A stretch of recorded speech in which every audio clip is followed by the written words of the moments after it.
Why does your Mini Cooper's alarm keep going off? The primary culprits are usually the interior tilt sensor and the bonnet switch.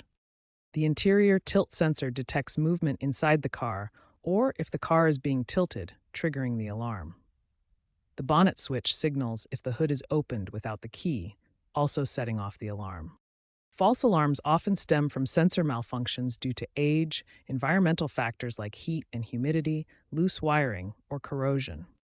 Newer mini models, post 2020, benefit from over the air software updates that can recalibrate these sensors.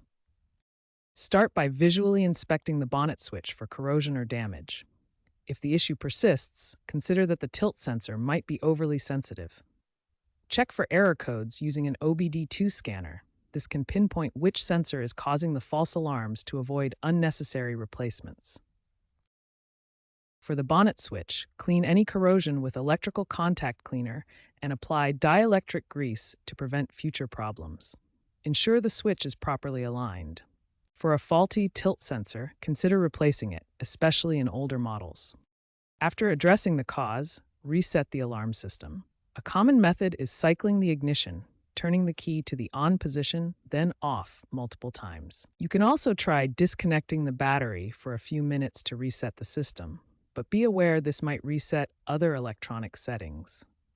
Also be aware that some aftermarket alarms can cause issues, and to keep them in mind if you have one installed. If issues persist and you have a newer model, check for the latest software updates from Mini, as that could resolve many of the sensor issues.